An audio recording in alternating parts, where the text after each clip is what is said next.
पुत्र शुंभ निशुंभ, मैं तुम्हारी तपस्या से प्रसन्न हुआ। कहो, क्या वरदान चाहते हो? मुझे ये वरदान दीजिए ब्रह्मदेव कि मेरा अंत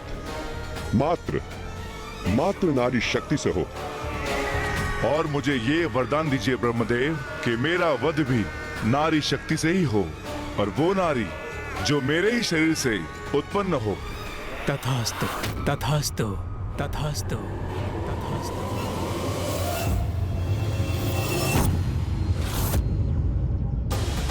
भले ही ब्रह्मा जी ने शुंभ को अमरत्व होने का वरदान नहीं दिया, किंतु जो वरदान दिया वो भी अमरत्व से कम नहीं था। धन्यवाद ब्रह्मदेव, आपको कोटि कोटि प्रणाम।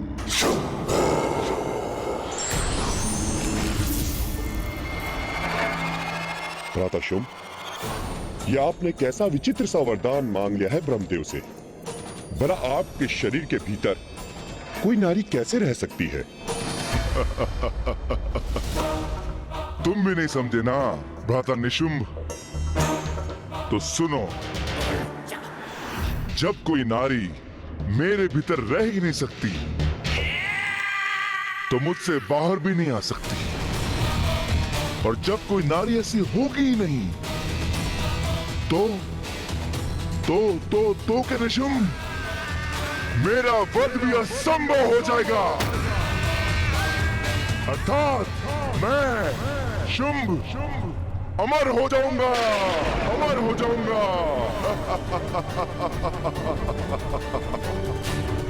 देखा निशुंभ, मैंने कितनी चतुराई से ब्रह्मदेव से अपना अमरत्व प्राप्त किया है। उचित है भ्राता शुंभ, मैं तो नहीं समझ सका, किंतु आपका यह आशय ब्रह्मदेव क्यों नहीं समझ सके? वो समझे अथवा नहीं, उन्होंने तो मुझे वरदान दे ही दिया है। अर्थात मैं शुंभ अमर हो गया हूं, अमर हो गया हूं, अमर हो गया हूं, अमर हो गया हूं। तुम सभी को अपने नवीन महानायक शुंभ और उनके भ्राता का पूर्ण परिचय प्राप्त हुआ।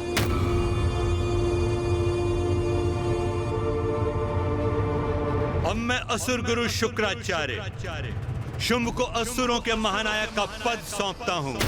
असुर महाराज शुंभ की जय! असुर महाराज शुंभ की जय! असुर महाराज शुंभ की जय! असुर महाराज शुंभ की जय! असुर महाराज शुंभ की जय हो! असुर महाराज शुंभ की जय!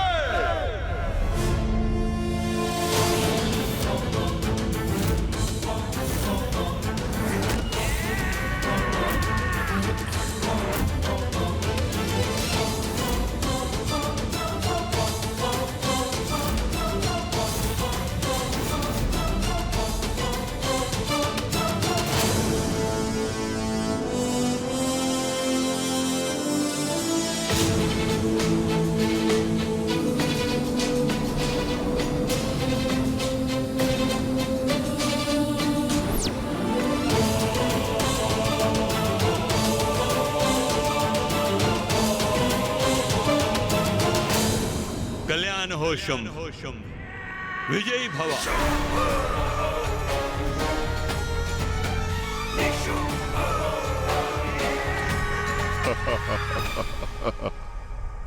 मुझे अपना राजा नहीं, अपना बंधु समझना।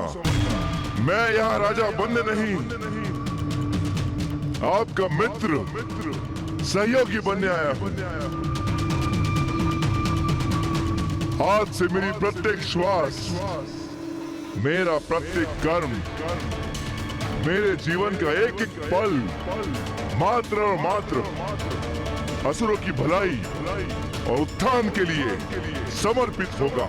असुर महाराज शुंभ की जय हो! असुर महाराज शुंभ की जय! असुर महाराज शुंभ की जय हो! असुर महाराज शुंभ की। असुर महानायक शुंभ, अब तुम्हें अपने सेनापति का चुनाव करना है।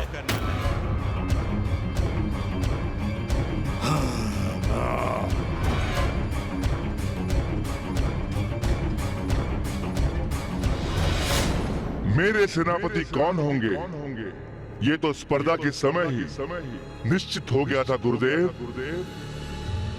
मेरा अभिन्न अंग बनकर सदा मेरा साथ देने वाला मेरा महापराक्रमी भ्राता निशुंभ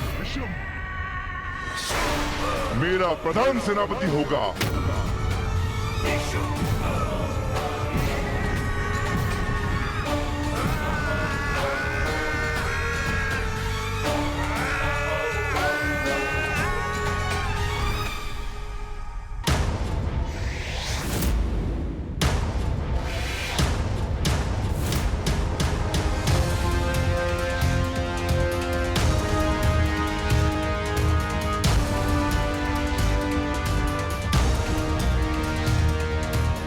असुर महानायक निर्धारित करने की स्पर्धा में रक्त बीज हमसे पीछे थे, इसलिए वो भी मेरे प्रधान सेनापति होंगे।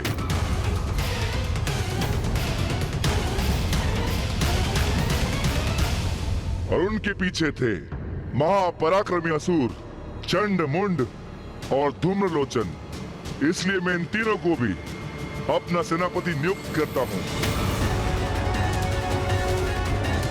असुर महाराज शुंभ की, असुर महाराज शुंभ की, असुर महाराज शुंभ की, असुर महाराज शुंभ की।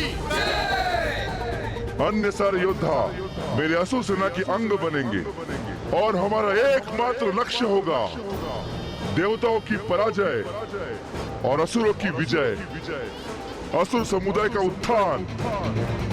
बोलो असुर शक्ति की जय, असुर शक्ति की जय। आज समस्त संसार को भी ज्ञात होना चाहिए कि असुरों को उसका नवीन और समर्थ महानायक प्राप्त हो चुका है, और यह सूचना मैं दूंगा उन्हें।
असुरों की इस पताका को अभी नष्ट करूंगा मैं, उनका उत्साह नहीं बढ़ने दूंगा।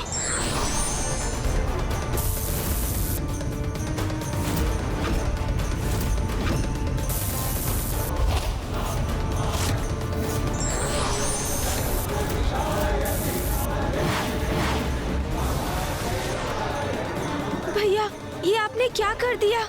अब तो वहाँ संकट उत्पन्न हो जाएगा।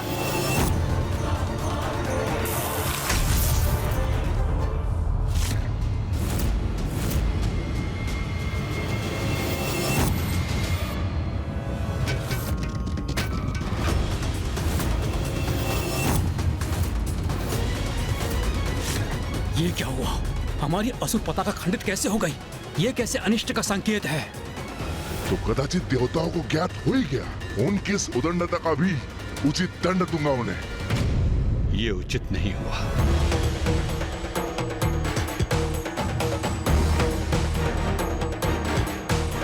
ये किसी का स्वर सुनाई दिया मुझे। कौन है यहाँ? मुझे आभास हो रहा था कोई दिव्य शक्ति अवश्य उपस्थित थी, जिसे मैं देख पाने में असमर्थ रहा। दिव्य शक्ति? कैसी दिव्य शक्ति गुरुदेव? ये बाण तो अब यहीं बढ़ा आ रहा है। भैया, ये क्रोधवश आपने क्या कर दिया? ये कपटी और छली असुर केवल इसी के अधिकारी हैं।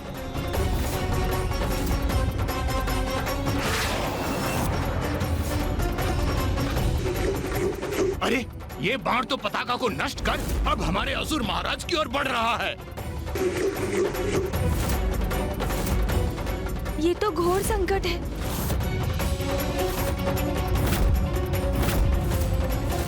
स्वयं पर आघात लूंगा, रोक दूंगा इस बाण को। असुर महानायक शुंभ का स्पर्श भी नहीं करने दूंगा इसे। भैया, यदि आपके बाण से शुंभ निशुंभ अथवा किसी अन्य असुर को तनिक भी क्षति पहुंची तो देवासुर संग्राम यहीं पर आरंभ हो जाएगा, जो हम नहीं चाहते।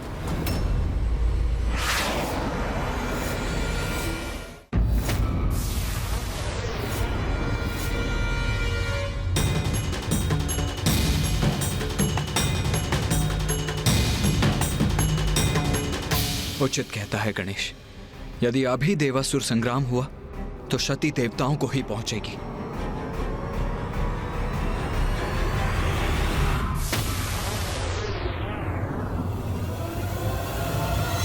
यदि इस बाण का लक्ष्य हम पर ही है तो इसका प्रहार मैं अपने तन पे सहाऊंगा, ताकि मेरी रक्त की बूंदों से अनेक रक्त बीज उत्पन्न होकर असुर सेना की शक्ति बढ़ाएंगे।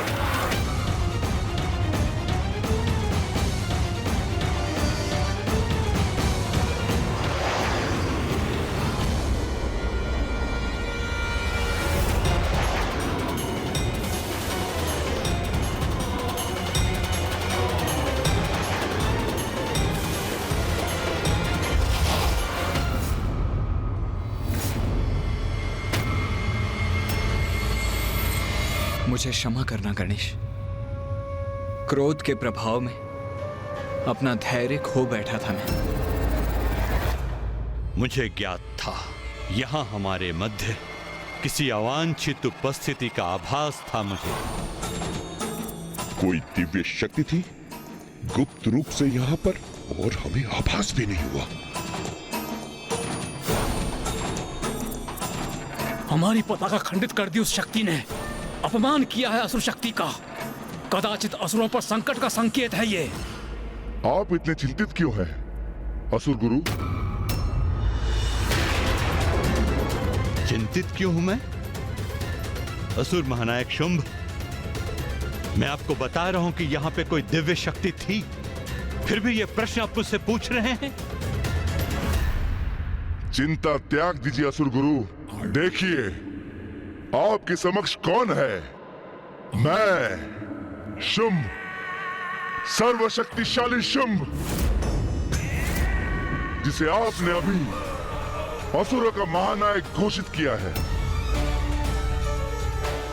असुर गुरु, मैं अकेला नहीं हूं। मेरे पराक्रमी सेनापतियों और योद्धाओं का साथ मुझे प्राप्त हुआ है। इसीलिए वो जो भी कोई था उसे ज्ञात हो जाएगा कि मेरे नेतृत्व में मेरी असुर शक्ति अब महाशक्ति बन चुकी है। छिपकर हम असुरों पर घात करना, ये देवताओं के ही लक्षण है भ्राता। हमें लगता है ये भी किसी देवता का ही छल है। छल और बल में भारी तो बल ही पड़ेगा भ्राता निशुंभ। एक बाण से हम भयभीत नहीं होंगे। ये जिसने भी किया है, देवता या दिव्य शक्ति, उसे उसका दंड अवश्य प्राप्त होगा। असुर विरोधियों को ये मेरी चेतावनी है। असुर महानायक शुंभ की जय। असुर महानायक शुंभ की जय। असुर महानायक शुंभ की जय। शुंभ का आत्मविश्वास सराहनीय है, किंतु मेरी चिंता तो तभी शांत होगी जब देवासुर संग्राम में देवता पराजित होंगे।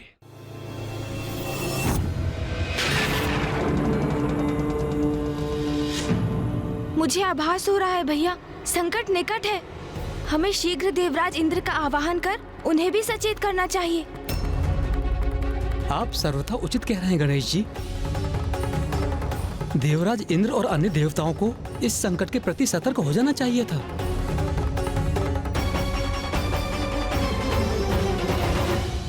देवराज इंद्र, मैं प्रथम पूज्य गणेश आपसे एक अत्यंत महत्वपूर्ण विषय पर विचार विमर्श करने हेतु आपका आवाहन करता हूँ।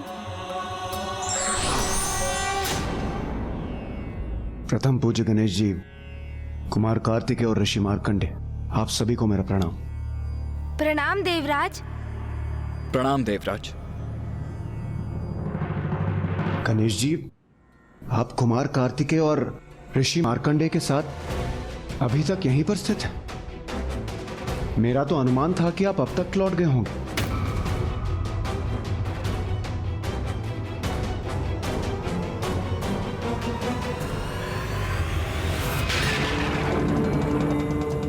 महादेव, और ये महादेव भी अपने मतंग रूप में अभी तक यहीं पर स्थित है। इसके पीछे क्या कारण हो सकता है? देवराज, माता श्री महाकाली ने अपने 10 महाविद्या स्वरूपों को हमारे समक्ष अवश्य उजागर किया, किंतु कुछ प्रश्न अभी भी शेष हैं, जिनमें सबसे बड़ा प्रश्न है कि माता सर्वप्रथम माँ मातंगी रूप में क्यों प्रकट हुई? देवराज इंद्र, आप सभी के प्रस्थान के पश्चात माता ने अपनी ज्ञान की शक्ति गणेश को प्रदान की।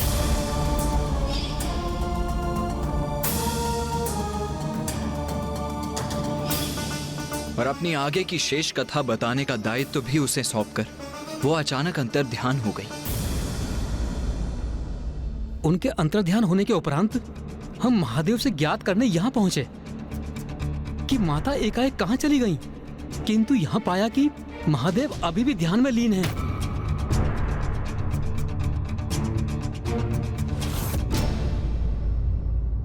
हाँ देवराज, हम इस सब पर विचार विमर्श कर ही रहे थे कि तभी भूकंपन आरंभ हुआ, और जैसे ही हम उसका स्रोत ढूंढने निकले तो इसके परिणाम स्वरूप हमारे समक्ष एक और बड़ा रहस्य उजागर हुआ। रहस्य? हाँ देवराज, देवताओं के विरुद्ध असुर पुनः संगठित हो चुके हैं। अब असुर शक्ति के उदय का समय आ गया है। अब बहुत हुई पराजय, अब जय होगी असुरों की। इस सम्मेलन में एक नहीं अपितु अनेक शक्तिशाली असुरों ने अपनी शक्ति का प्रदर्शन किया।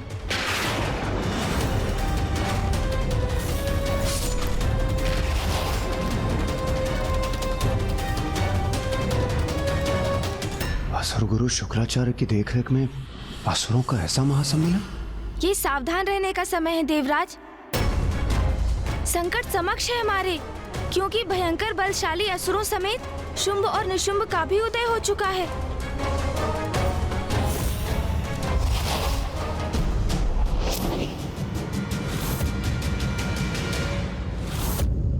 किंतु गणेश जी, कौन है ये शुंभ निशुंभ? नमुची के भ्राता है ये दोनों शुंभ निशुंभ। वही नमुची इंद्रदेव जिसका वध आपने सागर के फेन से किया था।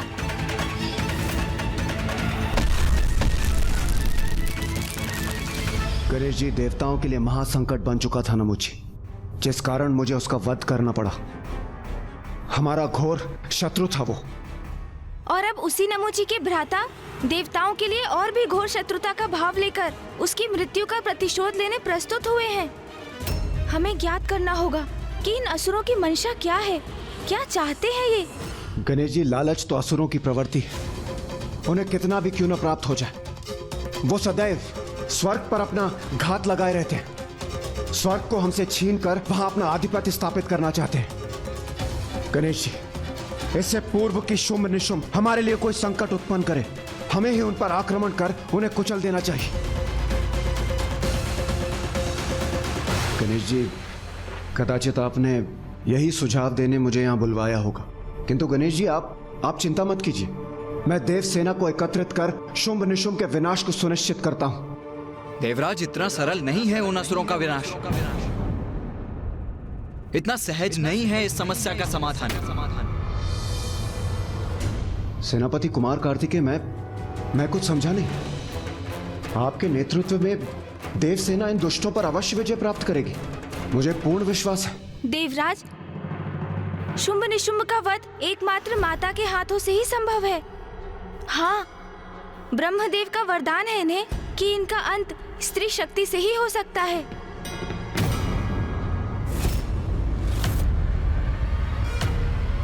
स्त्री शक्ति अर्थात कोई भी देवता इनका वध नहीं कर सकता।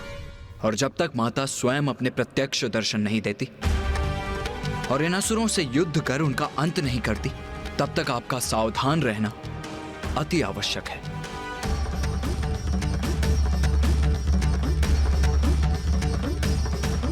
और आपको ये भी ज्ञात होना चाहिए देवराज कि इस बार मात्र इन 2 असुर शुंभ निशुंभ से ही आपका सामना नहीं, अपितु इनके साथ असुर सेनापतियों के रूप में असुर महायोद्धाओं का एक संपूर्ण समूह है।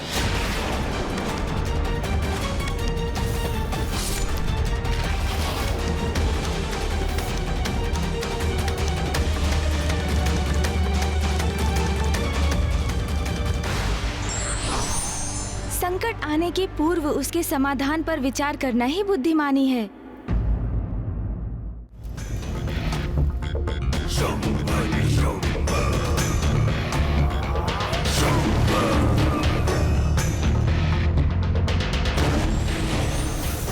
भ्राता, आज्ञा हो तो मैं भी युद्ध के लिए अभ्यास करूं। शुंभ का प्रधान सेनापति है उसका भ्राता निशुंभ। विलक्षण है इनका युद्ध कौशल। विरोधी योद्धाओं को अपने दानवों से असमंजस में डाल देते हैं ये, क्योंकि इनका सामना करते हुए ये ज्ञात करना असंभव है कि उनका अगला वार क्या होगा। सावधान सेनापति रक्तबीज!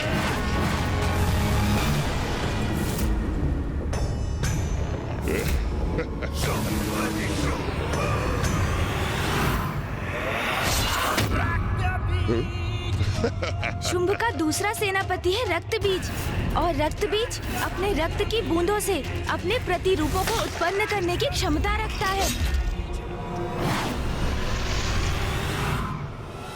चंड और मुंड अपनी अति प्रचंड विद्युत शक्ति से कुछ भी भस्म कर सकते हैं, और धूम्रलोचन जो निर्जीव पदार्थों से अपनी सेना उत्पन्न करने में सक्षम है।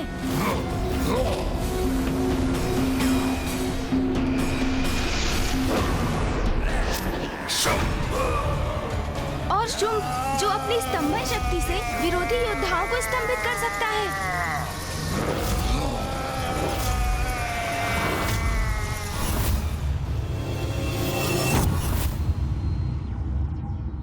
गणेश जी, कुमार कार्तिकेय, ये सत्य है। अब तक हमने जितने भी असुरों का सामना किया है, ये असुर उनसे कई गुना अधिक शक्तिशाली है। शुंभ निशुंभ का अंत केवल स्त्री शक्ति से ही संभव है, इसलिए हम उसका वध नहीं कर सकते, किंतु हमें कुछ न कुछ अवश्य करना होगा। गणेश जी, क्यों ना हम एक एक कर शुंभ निशुंभ के सेनापतियों का वध करने की रणनीति अपनाएं। इस क्रम में सर्वप्रथम क्यों ना हम रक्तबीज का वध कर दें।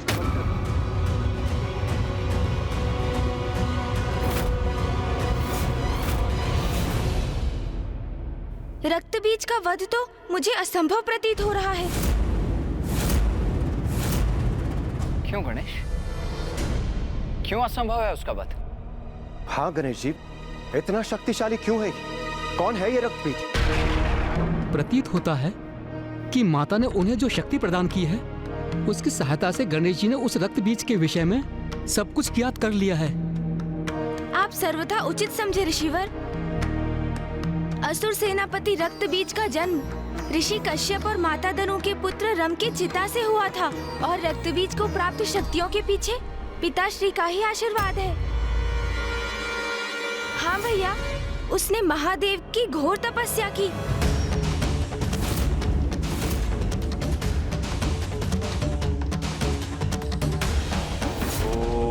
नमः शिवाय, ओम नमः शिवाय, ओम नमः शिवाय।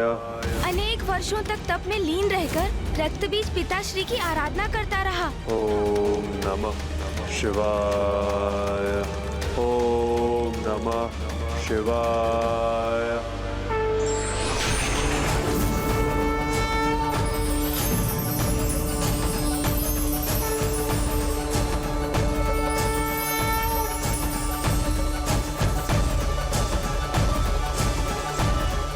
हाँ महादेव।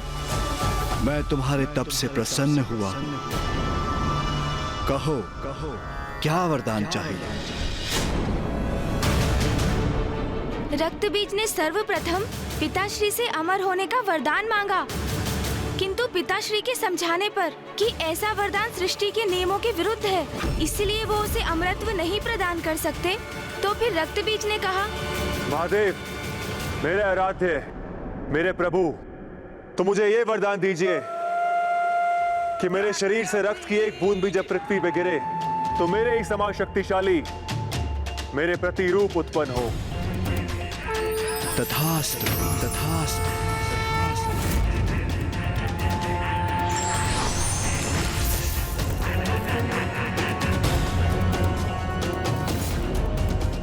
आज रक्त बीज नाम है मेरा, जो शत्रु मेरा रक्त बहाएगा वो मुझे और शक्तिशाली बना देगा। रक्त बीज पर प्रहार होते ही उसके रक्त से उसके समान असंख्य असुर उत्पन्न होंगे और फिर उन असुरों के रक्त से भी और असुर प्रस्तुत होंगे।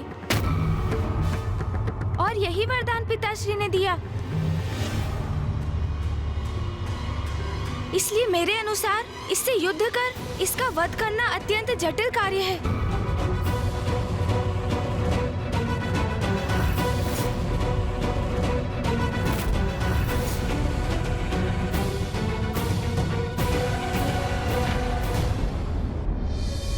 क्या हुआ गणेश? तुम विचार मग्न क्यों हो गए? भैया, माता के दिए ज्ञान से मुझे ज्ञात हो रहा है कि पूर्व में रक्त बीज महिषासुर का भी सहयोगी था, किंतु फिर क्या कारण था कि उसने युद्ध में महिषासुर का साथ नहीं दिया?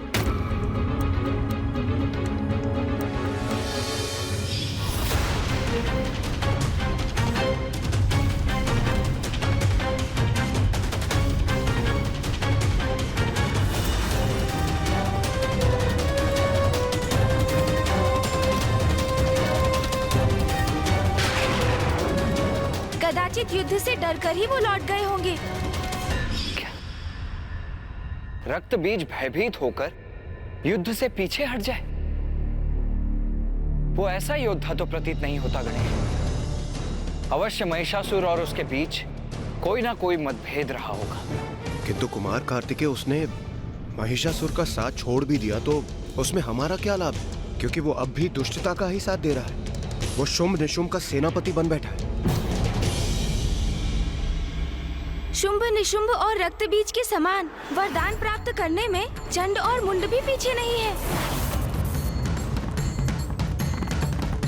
उन्होंने अपनी तपस्या से ब्रह्मदेव को प्रसन्न किया और उनसे वरदान प्राप्त किया जो उनकी अपार शक्ति का स्रोत है।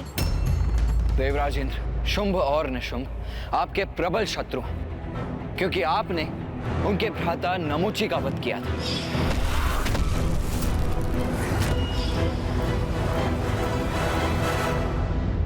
और रक्त बीज, धूम्रलोचन, चंडमुंड और शुंभ निशुंभ सबके एक साथ आने के दो कारण हैं।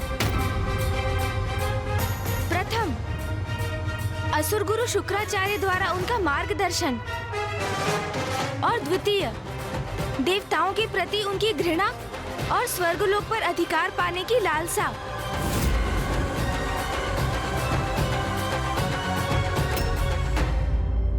मुझे सतर्क करने के लिए आप सभी का धन्यवाद। मैं आज ही देव सभा में देवताओं की रणनीति सुनिश्चित करने के लिए अन्य देवताओं से मंत्रणा करूंगा। देवराज, माता के प्रकट होने तक देवता और स्वर्ग इन असुरों से कैसे सुरक्षित रहेंगे? इसलिए रणनीति नहीं, मंत्रणा कीजिए इसकी।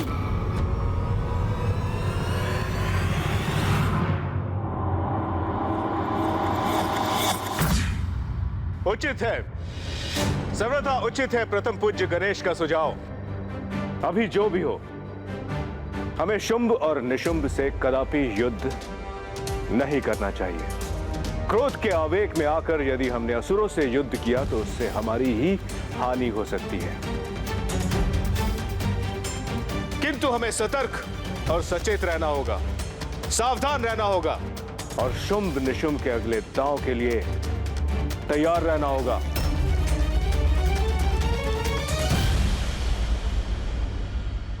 देवराज की जय हो। देवराज, प्रणाम देवराज। देवराज, असुर महानायक शुंभ ने अपने दूत को आपसे भेंट करने के लिए भेजा है। वो द्वार पर आपकी अनुमति की प्रतीक्षा में है। उन्हें यहाँ राजसभा में प्रस्तुत किया जाए। जो आज्ञा। दूत भेजें, किंतु देवगुरु बृहस्पति, शुंभ ने अपने दूत यहाँ क्यों भेजे होंगे? कारण जो भी हो देवराज, हमारा सतर्क रहना ही उचित होगा।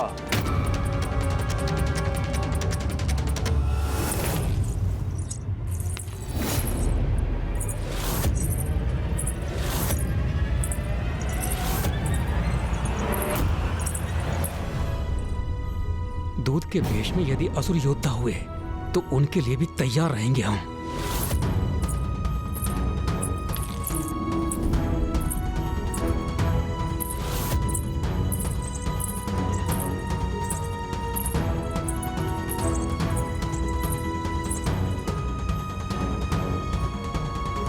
क्या संदेश लाए होंगे ये असुरदूत?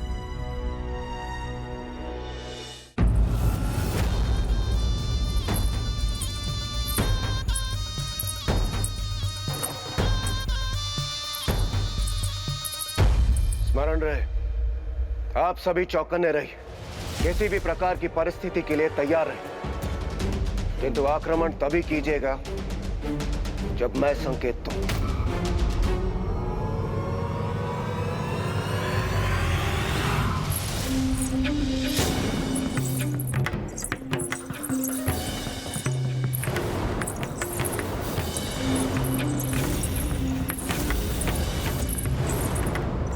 ये तो पायल की छनछन है। तो क्या असुर स्त्रियां दूध बनकर आई?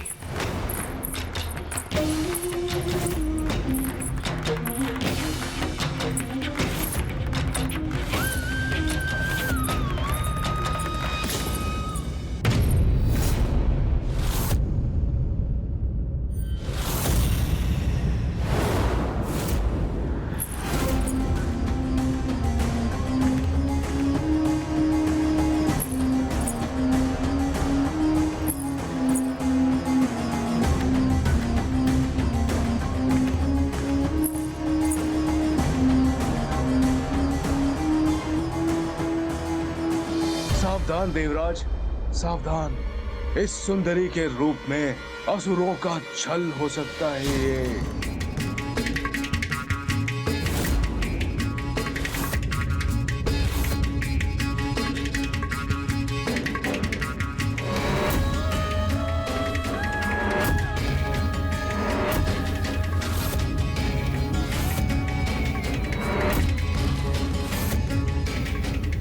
अद्भुत। अति आकर्षक है ये आसुरी दूत। प्रणाम देवराज इंद्र।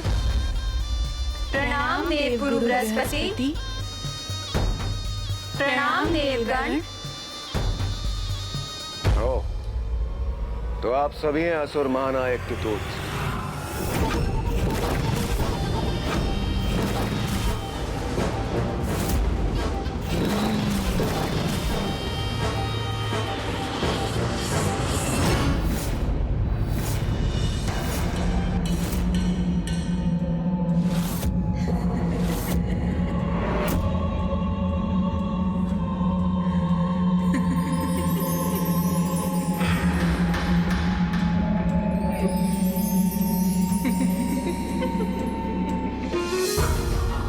नहीं होता, आसुरी स्त्रियों का इतना अद्भुत सौंदर्य।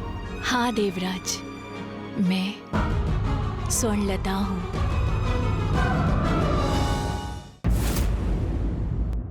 मैं स्वर्णलता हूँ और मैं तरंगिनी हूँ।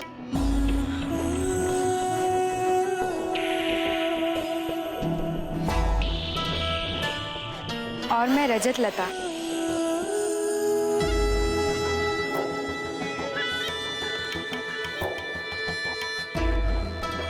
और मैं कोमलांगी हूँ।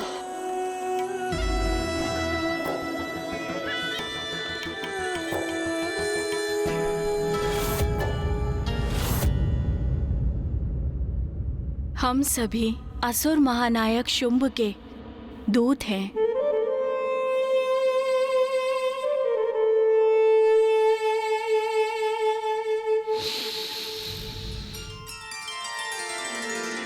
रात की रानी की सुगंध का विस्तार हुआ है,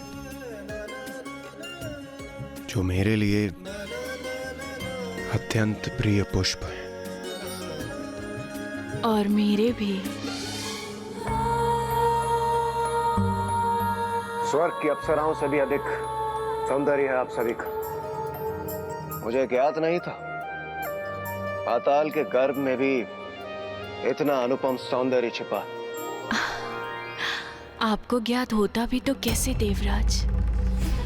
आप कभी पाताल आने का कष्ट ही नहीं करते।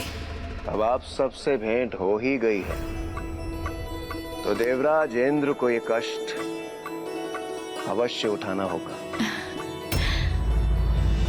असुर महानायक ने अपने दूत यहाँ स्वर्ग क्यों भेजे हैं? क्या कारण है आपके यहाँ आगमन का? मित्रता का संदेश भेजा है असुर महानायक शुंभ ने। वो अपने राजभवन पे एक महाउत्सव का आयोजन कर रहे हैं, जिसके लिए सभी देवताओं को उन्होंने आमंत्रित किया है।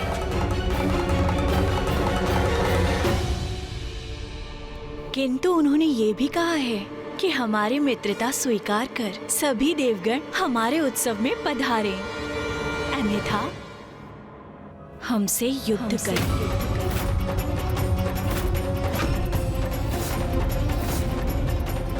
असुर उत्सव में भाग ले, अन्यथा असुरों से युद्ध करें। क्या हो गया देवराजेंद्र? कोई उत्तर नहीं दिया आपने। आपको असुर महानायक शुंभ का ये मित्रता का प्रस्ताव स्वीकार है, अथवा आप उनके साथ युद्ध करना चाहते हैं?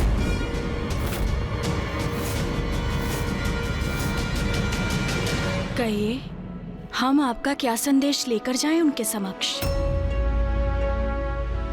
अरे स्वर्णलता, तुम भी ना, ये कैसा प्रश्न पूछ लिया तुमने?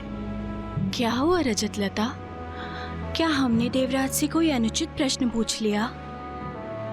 अरे देवराज इंद्र है स्वर्णलता, अत्यंत रूपवान, अपनी तेज से किसी को भी मोहित कर लेते हैं। सुकोमल प्रतीत होते हैं किंतु भीतर से अत्यंत कठोर। ये भला किसी से मित्रता क्यों करने लगे? उचित कहती हो रजतलता, मैं तो इनके रूप पर मोहित हूँ, इसलिए विश्वास कर लिया था कि ये हाँ ही कहेंगे। किंतु मैं एक तुच्छ दासी मात्र हूँ, और ये कहा सर्वसमर्थ देवराज इंद्र। अरे तुम किस भ्रम में पड़ गई हो? हमसे मित्रता थोड़ी ना करेंगे ये असुर महानायक का प्रस्ताव स्वीकार भी करेंगे तो भी मित्र उनके ही बनेंगे स्वर्णलता। ज्ञात है रे, किंतु तरंगिनी, जो हमारे महानायक के मित्र होंगे वो हमारे भी तो मित्र हो सकते हैं ना? स्वर्णलता, रजतलता, तरंगिनी, बात तो एकदम स्पष्ट है।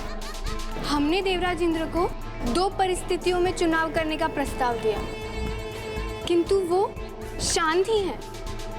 तो उनका शांत होना तो यही संकेत देता है ना ही वो असुर महानायकों से मित्रता करने के इच्छुक हैं, ना ही उन्हें हमारी मित्रता का कोई मोह। अब तो हमें शीघ्र ही जाकर असुर महानायक शुंभ को ये संदेश दे देना चाहिए कि इंद्रदेव ने उनकी मित्रता को ठुकरा दिया।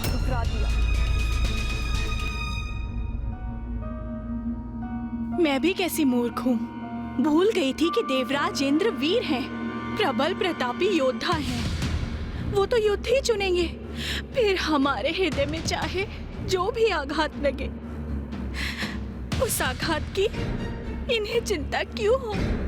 हाँ, योद्धाओं की रुचि तो युद्ध में ही होगी ना। फिर किसी का हृदय द्रवित हो तो होता रहे। देवराजेंद्र, तो क्या ये आपका निर्णय स्थिर है? क्या हमें निराश होकर लौट के जाना पड़ेगा? देवराजेंद्र,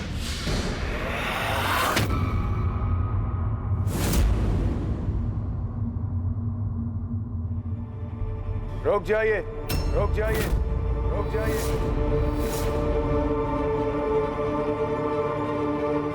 असुरों की मित्रता मुझे स्वीकार, मुझे स्वीकार।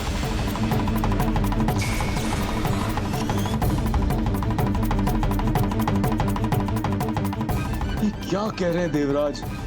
इंद्रदेव ने इस प्रस्ताव को स्वीकार कर उचित ही किया। अतिथि बनना तो शत्रु बनने से कहीं उचित है।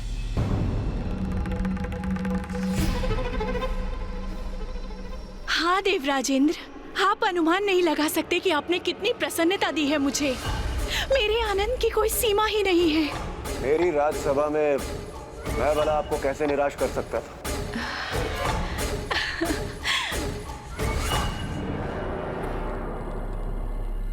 बलशाली तो मैं अवश्य हूं, किंतु मेरा भी हृदय, जो कि अत्यंत कोमल है, और वो आपके हृदय की पीड़ा को भला कैसे सह सकता था? हम सभी को हमारे असुर उत्सव में आपकी और अन्य देवताओं की प्रतीक्षा बड़ी अधीरता से रहेगी।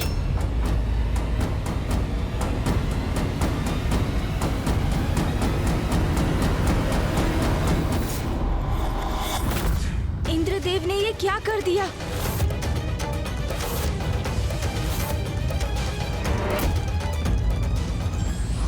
व्यक्ति के बाहरी आवरण या व्यवहार की सुंदरता से संभव नहीं कि वो भीतर से भी सुंदर हो। हमें अपने विवेक पर पूर्ण विश्वास रखना चाहिए। धार्मिक वीडियो सबसे पहले देखने के लिए हमारे चैनल को सब्सक्राइब करें और बेल आइकन दबाएं।